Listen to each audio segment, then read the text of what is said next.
वो आज ही बैठे हुए। लेकिन किर्गिस्तान में जो राजनाथ सिंह जी का बयान था जिसमें उन्होंने कहा कि आतंकवाद का कोई धर्म नहीं होता, उसका कोई देश भी नहीं होता, वो अलग बात है कि उसके बाद बहुत भरपाई की उस स्टेटमेंट की, वो गलती से निकल गया था स्टेटमेंट। नहीं, देखिए वो मुझे मालूम नहीं गलती से निकला था, पर वो एक सही स्टेटमेंट था। वो एक ही स्टेटमेंट था राजनाथ सिंह का जो मुझे समझ में आ गया। जो आतंकवादी है उसका कोई देश नहीं है, उसका कोई मजहब नहीं है, वो सिर्फ आतंकवादी है। धर्म तो चलिए नहीं है, लेकिन देश तो है पाकिस्तान। नहीं, देश नहीं है ना, वो मर्सनरीज होते हैं बहुत सारे। ये मर्सनरीज भी होते हैं ना कि वो, देखिए हमें देखना है जो हमारा दुश्मन है उसकी शक्ल क्या है कौन, ये तो क्लियर हो जाए। तो फिर हमने दुनिया भर में अपने एमपीज को भेजा, हमने एक डेलीगेशन भेजा और पाकिस्तान को हम अलग थलग करना चाहते थे दुनिया के स्तर पर, और स्थापित करना चाहते थे कि ये वो देश है जो पाकिस्तान जो टेररिज्म का स्पॉन्सर है। अगर कोई टेररिज्म का देश ही नहीं है तो हम अलग थलग क्यों करना चाहते थे पाकिस्तान? देखिए टेररिज्म आज इशू ही नहीं है। आप ये समझिएगा टेररिज्म इशू बना था 9/11 के बाद। उस समय जो था जब प्रेसिडेंट बुश ने डिक्लेयर करा था ग्लोबल वॉर ऑन टेरर, उसके बाद ये दुनिया में इशू बन गया टेररिज्म। अभी जो इशू है वो एक अलग इशू है which is about state Wars. अभी ईरान की लड़ाई हो रही है उसके साथ अमेरिका के साथ। और नॉन स्टेट एक्टर्स की जरूरत नहीं है क्योंकि स्टेट ही आपस में लड़ रहे हैं, स्टेट लड़ रहे हैं, तो आतंकवादियों की जरूरत नहीं है। तो इस समय क्या हो रहा है, दुनिया बदल रही है, और क्योंकि दुनिया बदल रही है, एक जो रूल्स थे वो खत्म हो गए हैं, नए रूल्स बनने हैं, तो इसलिए जितनी भी प्रॉब्लम्स थी वो सब सामने आ रही हैं, तो स्टेट्स लड़ रही हैं। ये आतंकवादी जो है, एक का आतंकवादी जो होता है, एक का वो दूसरे का कुछ और होता है। तो कहने का मतलब ये है कि हमें अपनी एयरफोर्स को, मैं शुरू से बोल रहा हूं, ये एक गलत चीज है, एयरफोर्स को कभी इस्तेमाल नहीं करना चाहिए काउंटर टेरर ऑपरेशन। तो सीधे तौर पे आप ये कह रहे हैं कि पॉलिटिकल सॉल्यूशन होना चाहिए। जी हाँ, मैं ये कह रहा हूँ पाकिस्तान से बातचीत करिए। मैं ये कह रहा हूं आज दुनिया बदल चुकी है, और जो पहले हम बातचीत करते थे तब एक अलग माहौल था, आज एक ऐसा माहौल है कि चीन भी चाहता है कि तीनों की बातचीत हो, इंडिया चाइना से बात करे, इंडिया पाकिस्तान से बात करे, एक ट्राइलैटरल टाइप की बातचीत हो, शांति हो। जब तक शांति नहीं होगी, डेवलपमेंट नहीं होगी, तो उनके भी कुछ मुद्दे हैं, हमारे भी कुछ मुद्दे हैं, बैठिए बातचीत तो करिए। और हाँ, तो ये है प्रवीण जी, देखिए कि हमने तो फिर से बाजार खोल दिए हैं अपने तमाम चाइना के लिए। जिस इकोनॉमी का जिक्र हो रहा था कि अपनी कीमत पर हमने चाइना के लिए बाजार खोले हैं, और खासकर ऐसे वक्त में जबकि 1 साल सिंदूर का हम मना रहे हैं, जिसमें चीन ने पाकिस्तान की मदद की, हमारे ऊपर हमला किया, हमें कमजोर करने की कोशिश की। अब मैं आगे बढ़ती हूँ, मुझे बताइए कि क्या ईरान युद्ध, ईरान के ऊपर जो थोपा गया युद्ध था, क्या वो खत्म हो गया? देखिए ईरान के ऊपर जो युद्ध था, ईरान जीत चुका है, पहली बात। दूसरी बात, मल्टीपोलर वर्ल्ड में दो बड़ी ताकतें कबूल कर रही हैं कि ईरान जीत चुका है। ये मैं क्यों बोल रहा हूं? ये मैं इसलिए बोल रहा हूं कि जो ईरानियन फॉरेन मिनिस्टर हैं अरागची, ये 27 फरवरी को गए थे सेंट पीटर्सबर्ग मिलने के लिए प्रेसिडेंट पुतिन को, 1.5 घंटे इनकी बात हुई। उसके बाद ये चाइना गए, वांग ही ने इनको बुलाया। वहां दोनों जगह क्या बात हुई सामने आ गई है। बात ये हुई थी, फॉरेन मिनिस्टर ईरान के बात करने गए थे दोनों मुल्कों के अंदर on the new post war regional framework, की लड़ाई के बाद का रीजनल फ्रेमवर्क वेस्ट एशिया में क्या होगा। पोस्ट वॉर बात होने लगी ऑलरेडी। जी हाँ, और द वेरी फैक्ट कि वो दोनों जो प्रेसिडेंट थे वो बात कर रहे थे इसके ऊपर, मतलब वांग ही इधर से बात कर रहे थे, उनकी वांग ही से बात हुई चाइनीज फॉरेन मिनिस्टर से, and he met with president Putin for hour and half, Iranian foreign minister. So the very fact they were talking is that they accept that let's talk on the post-war regional framework. तो खत्म हो गई जंग। तो Iran लड़ाई जीत चुका है। अच्छा, जहां तक अमेरिका का ताल्लुक है, अमेरिका में आप सुनिएगा प्रेसिडेंट ट्रम्प, मार्को रूबियो रोज बोलते रहते हैं कि हमने उनको भेजा हुआ है रुक्का और या व्हाटएवर नोट भेजा है, उसका जवाब नहीं आया। गलत वर्ड है, वही वर्ड है, बिल्कुल वही वर्ड है। तो वो भेजा हुआ है। सवाल ये है कि वो जीती हुई पार्टी है, वो कहते हैं हम अपने टाइम पे जवाब देंगे। रुक्का भेज दिया, दूल्हा आ नहीं रहा है। so that is where we are. तो ये बहुत शानदार आप बात कह रहे हैं और आप आधिकारिक पुष्टि कर रहे हैं। अगर आप कह रहे हैं तो मैं मानना पड़ेगा मुझे कि ये जंग खत्म हो गई है, लेकिन जंग खत्म नहीं हुई है, जंग खत्म नहीं हुई है, क्योंकि संधि तो ना दो बड़ी ताकतों ने ये मान लिया है कि ईरान जीत चुका है। अच्छा, अब क्या है, अमेरिका इतनी जल्दी नहीं जाएगा। कहां जाएगा अमेरिका? बिकॉज जो नया रीजनल फ्रेमवर्क है उसके तहत ईरान ये बोल रहा है कि अमेरिका को वेस्ट एशिया छोड़ना है। अब अमेरिका एकदम थोड़ा छोड़ देगा, तो जंग अभी खत्म नहीं हुई है, पर ये एक बहुत बड़ी बात हो गई है कि पोस्ट वॉर का ईरान शुरू हो रहा है चीन के साथ, ईरान, चाइना और रशिया, ये बहुत बड़ी बात हो गई है।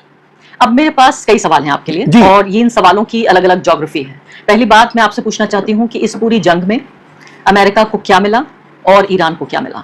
देखिए, जहां तक अमेरिका का ताल्लुक है, ये एक ऐसी जंग थी जिसमें प्रेसिडेंट ट्रंप को नहीं आना चाहिए था। अब हमें खबरें आ रही हैं कि प्रेसिडेंट ओबामा के टाइम से नेतन्याहू जो प्राइम मिनिस्टर हैं इजराइल के, वो कोशिश कर रहे थे कि किस तरह अमेरिका को इस लड़ाई में लेकर आ जाए। कामयाब नहीं हो पाए क्योंकि ये अमेरिका की जंग है ही नहीं। देखिए, इजराइल अमेरिका का एक आउटपोस्ट है वेस्ट एशिया में, ये है उनका काम, और ये अमेरिका की जंग नहीं थी, तो उनको कुछ भी नहीं मिला है। इनफैक्ट आज प्रेसिडेंट ट्रंप के पास कोई अच्छा ऑप्शन ही नहीं है। जहां तक ईरान का ताल्लुक है, ईरान ये लड़ाई नहीं लड़ना चाहता था, पर क्योंकि ईरान ने ये लड़ाई लड़ रही है, ईरान जीत चुका है इस लड़ाई में। अब ईरान उस पोजीशन पे है, उस कगार पे है कि वो कह सकता है ये स्टेट ऑफ हॉर्मुज़ जो है, इसका नया नाम अब पर्शियन गल्फ स्टेट है। यही मैं पूछना चाह रही और मैं यहाँ पर मैनेजमेंट जो है वो हमारी और ओमान की होगी, और वो ये भी कह रहे हैं कि हम एक कलेक्टिव सिक्योरिटी चाहते हैं। इसका मतलब ये है कि जीसीसी कंट्रीज जो है वो भी उस सिक्योरिटी में आ जाएं और हिस्सेदारी हो उनकी इस पूरे पर्शियन गल्फ स्टेट। ये बात आपने 2 महीने पहले कही थी जब ये जंग सिर्फ छिड़ी ही थी, और आपने कहा था कि स्टेट ऑफ हॉर्मुज़ का कंट्रोल बदल जाएगा। लेकिन बीच में तो डोनाल्ड ट्रंप यहां तक कहने लगे कि आयतुल्ला और हम मिलकर स्टेट ऑफ हॉर्मुज़ को मैनेज कर लेंगे। नहीं, देखिए, जहां तक प्रेसिडेंट ट्रंप का ताल्लुक है, वो 1 घंटे में जो बात बोलते हैं उसमें मुकर जाते हैं अगले आधे घंटे में। स्ट्रेटेजी क्या है किनकी? उन्हीं की। उनकी कोई स्ट्रेटेजी नहीं है। उनको देखिए, आज बहुत it's a very sad thing, America के अंदर फॉरेन पॉलिसी जो है वो प्रेसिडेंट अपने विम से ही just thinks of something in the next 1 hour और वो सोशल मीडिया पे लिख देते हैं, और उसके बाद फिर जो पूरी एडमिनिस्ट्रेशन है उनकी वो उसको जस्टिफाई करने में लग जाती है। अगर एक ग्रेट पावर होती है वो इस तरीके से फॉरेन पॉलिसी होती है। मैं अक्सर सोचती हूँ इस बारे में कि आखिर डोनाल्ड ट्रंप क्या चीज है, वो क्यों ऐसा करते हैं। लेकिन अंग्रेजी में एक शब्द होता है, लोग कहते हैं कि भाई वो दीवाना है, वो तो कोई पागल है, वो ऐसे ही बोलता है, but there is a method in his madness. ऐसा नहीं है कि ये दीवानगी और पागलपन यूं ही है, ख्वामखा है, इसके पीछे वजह है। जब वो कहते हैं उसकी भी वजह होती है, और उसे विड्रॉ करते हैं उसकी भी वजह होती है। तो ऐसे में मैं आपसे ये पूछना चाह रही हूँ कि जब उन्होंने आधिकारिक रूप से, जब मार्को रूबियो आते हैं और वो ये कहते हैं कि हमने न सिर्फ इस जंग को हमने खत्म कर दिया, ऑपरेशन फ्यूरी, क्या नाम था उसका, एपिक फ्यूरी, उसको भी खत्म किया, बल्कि जो उनका ऑपरेशन फ्रीडम था, यानी जिसमें हॉर्मुज़ को आजाद कराना था, वो भी हमने खत्म कर दिया। यानी हमारी तरफ से भैया आप हम हाथ जोड़ रहे हैं, झाड़ रहे हैं, हमने ये जंग खत्म कर दी है। ईरान अब अपना आप देख लीजिए, तो ईरान अब हमला नहीं करेगा? नहीं, ईरान की शर्तें हैं, तो वो तो नहीं मानी गई हैं। नहीं, ईरान क्यों मानेगा? ईरान के पास नहीं, अमेरिका नहीं माना है। नहीं, देखिए, अमेरिका इस समय बहुत कोशिश कर रहा है कि जल्दी से कोई मसला हो और हमारी कुछ शर्तों पे ईरान मान जाए। मुझे याद है आपने ये कहा था कि ये जो जंग खत्म होगी ये ईरान की शर्तों पर खत्म होगी, तो अमेरिका तो पीछे हट गया कि मैं एक बड़ा बिल्ला था, मान लेते हैं 2 बिल्लियों के बीच वॉर हो रही थी, बड़ा बिल्ला पीछे हट गया। आप देखते हैं बिल्लियां जब लड़ी होती हैं तो वो पूरा फुला लेती हैं अपनी बॉडी को, और उसके बाद जब उनकी जंग खत्म होने लगती है तो तमाम जो उनका रोंगटा होता है वो दबने लगता है, तो वो बिल्ला तो पीछे हटा। लेकिन जो ये छोटा वाला था जो जीत रहा था, उसको क्या चाहिए? उसकी तो मांगे नहीं मानी गई। नहीं, तो कहने का मतलब ये है, प्रेसिडेंट ट्रंप जो है उनको कोई चीज चाहिए जंग को खत्म करने के लिए, तो मिला नहीं? वो मिलेगी नहीं, मिला नहीं, मिलेगी भी नहीं। अगर मिलेगी तो उसके लिए उनको इक्वल होकर बातचीत करनी पड़ेगी, और उसके लिए टाइमलाइन जो है वो ईरान की होगी, अमेरिका की नहीं होगी टाइमलाइन। इस बात को अमेरिका फिर से लड़ाई शुरू कर सकता है, करिएगा। मैं वही कह रही हूँ कि अभी जब ईरान ये कह रहा है कि हमारे ऊपर से सैंक्शंस हटाइए जो 50 साल से आपने लगा रखे हैं, वो सैंक्शंस हटेंगे? देखिए, आज की डेट में ईरान लड़ाई के लिए तैयार है, आगे की लड़ाई के लिए उनके पास असला है, उनके पास प्रोडक्शन कैपेबिलिटी है, उनके पास 2 बड़ी ताकतें हैं जो उनके साथ खड़ी हुई हैं। जहां तक प्रेसिडेंट डोनाल्ड ट्रंप का सवाल है, प्रेसिडेंट ट्रंप का वहां असला भी खत्म हो रहा है, कम हो रहा है, और दूसरी बात यह है कि उनकी जितनी भी एलाइज है वो अलग टूट रही है सारी की सारी, ठीक है ना। तो प्रेसिडेंट ट्रंप जो है वो एक ऐसे कगार पे खड़े हैं कि उनके पास कोई अच्छा ऑप्शन है ही नहीं। तो अगर इकोनॉमिक सैंक्शंस नहीं हटाता अमेरिका और जंग उसने कह दिया हमने तो खत्म कर दी है, तो ईरान के पास क्या ऑप्शन है? नहीं, ईरान ने कंट्रोल किया हुआ है स्टेट ऑफ, वो तो सबसे बड़ी बात तो वही है, इस्तेमाल करेगा वो। हाँ, और दूसरी बात ये है, वो लोग पूछेंगे प्रेसिडेंट ट्रंप से, आप वहां लड़ाई करने गए थे कहने के लिए कि हम उनका न्यूक्लियर जो वेपन्स है वो बंद करवा देंगे, वो कह रहे हैं हम तो बंद करा रहे हैं, तो अभी उसमें भी कोई हल नहीं हुआ, इसमें भी कोई हल नहीं हुआ, तो कैसे चले जाएंगे प्रेसिडेंट ट्रंप?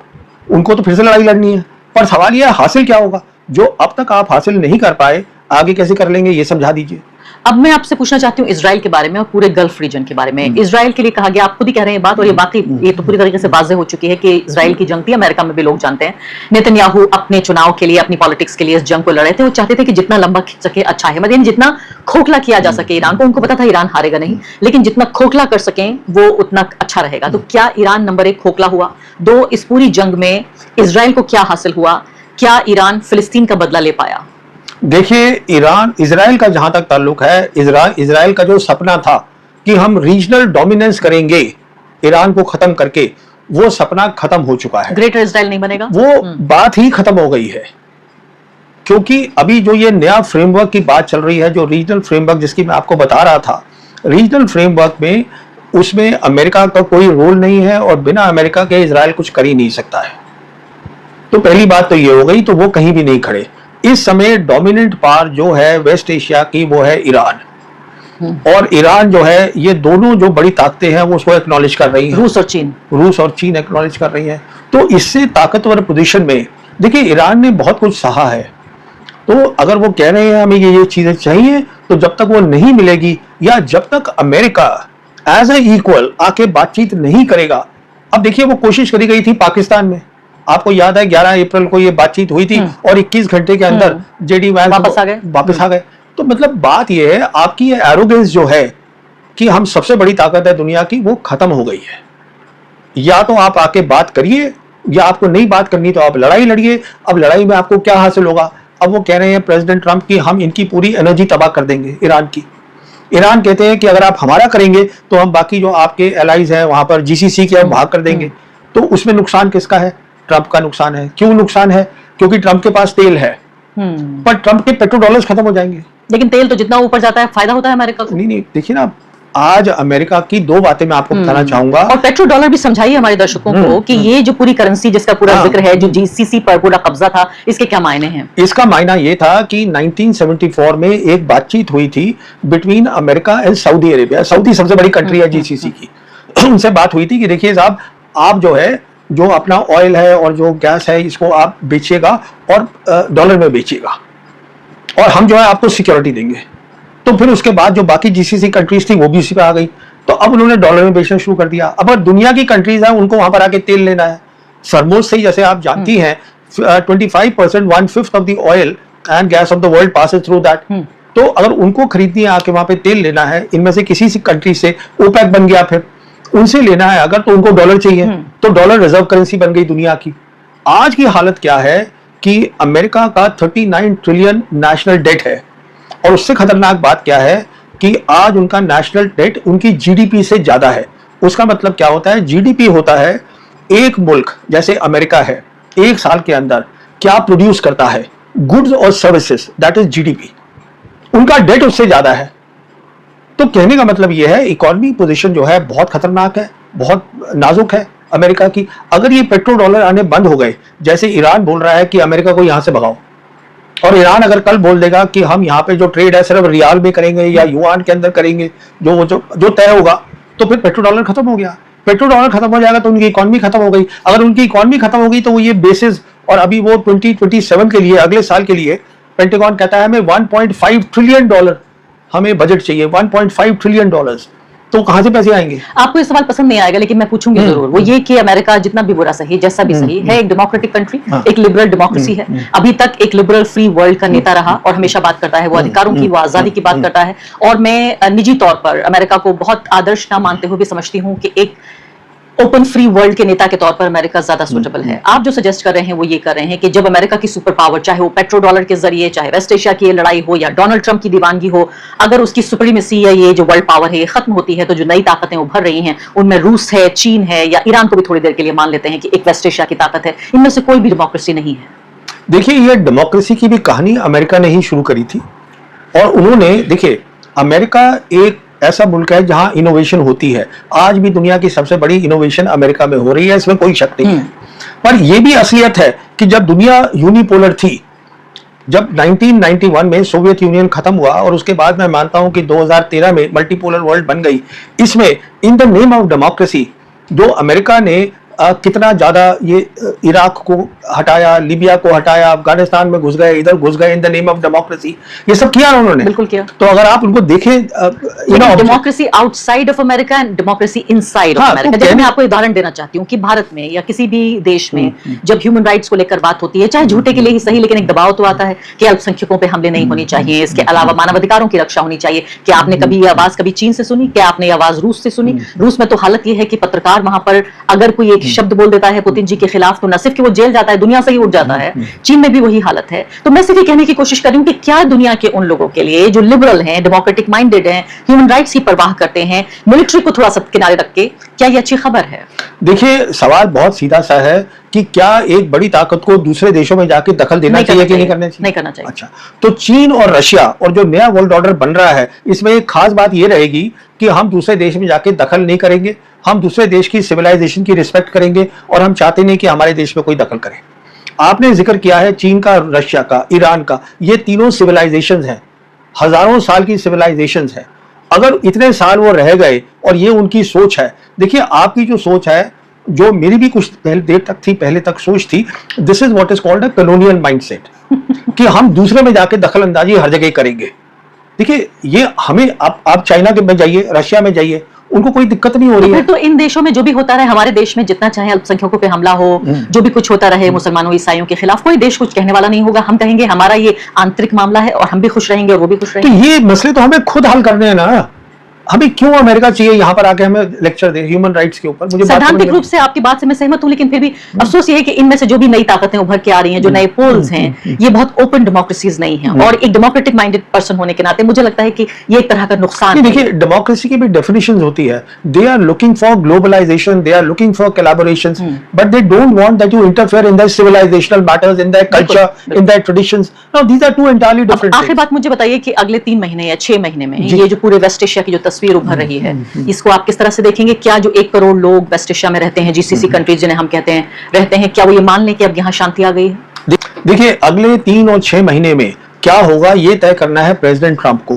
क्या प्रेसिडेंट ट्रंप तैयार हैं ये जो new post war regional framework है ईरान का, उस पर बैठ के एज अ इक्वल क्या बात करने को तैयार हैं, जिसका मैंने आपको बताया banking is from 2 great pass. China और रशिया उसको बैक कर रहे हैं, तो सारी बात यहां पर आके रह जाती है। अगर वो तैयार नहीं है तो फिर प्रेसिडेंट ट्रंप दोबारा जंग शुरू कर देंगे। अब क्या करेंगे दोबारा, उनके पास मिलिट्री ऑप्शन क्या है मुझे तो समझ में नहीं आता है, सिर्फ तबाही दिखती है। अगर वो एनर्जी बंद कर देंगे तो फिर एनर्जी सबकी बंद हो जाएगी, इसका मतलब है पूरे दुनिया के अंदर एनर्जी क्राइसिस आ जाएगी। अगर आप उनके ऑयल टर्मिनल्स को सबको उड़ा दे, बाकी के भी उड़ जाएंगे। जहां तक जीसीसी का ताल्लुक है, देखिए जीसीसी में सिर्फ एक ही मुल्क है जहां पे परेशानी है और वो है यूएई, क्योंकि यूएई जो है वो पूरा अलाइंड है इजराइल के साथ। यूएई इंडिया के साथ भी अलाइंड है, ठीक है ना, जिसको हम वेस्ट एशिया क्वाड बोलते हैं।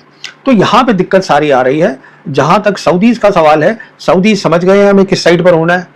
कतारीज के भी समझ में आ रहा है, बहरीन के थोड़ा नहीं आ रहा है, वो भी आ जाएगा उनको। बहरीन बहुत छोटी छोटी सी है, बहरीन कुवैत इनकी समझ में आ जाएगा। ओमानी जो है वो ईरानियन के साथ खड़े हुए हैं।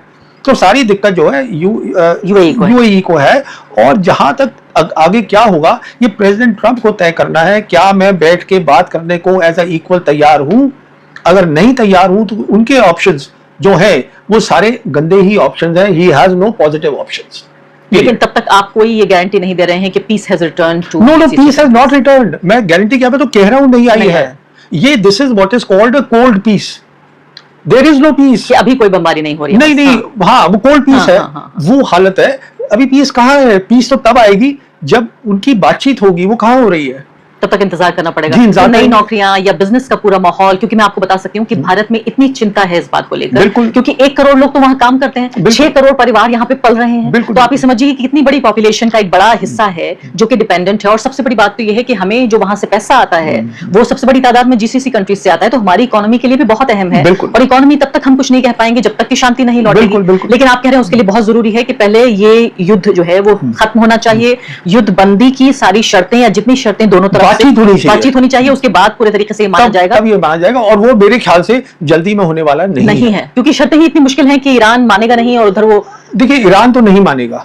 ईरान जो है थोड़ा बहुत जैसे न्यूक्लियर पे हो गया, बातचीत चल रही थी कि 20 साल का हम बात आप बंद करिएगा, तो चलिए 5 नहीं हुआ, 10-15 में बांध जाएंगे। जो इनको अब न्यूक्लियर पे भी डील मिलेगी, जो पहली डील थी वो उससे बेहतर नहीं होगी, क्योंकि आज ईरान जीता हुआ देश है। तो वो क्यों मानेगा किसी की बात? तो आप इस बात को मान के चलिए, ईरान धमकी या धौंसबाजी अमेरिका की नहीं सहेगा। अब आखिरी बात आपको भारत ले आती हूँ, और अभी फिलहाल मैं वही कहूंगी कि फिर से वो एक छोटी सी खबर की तरह आके चली गई।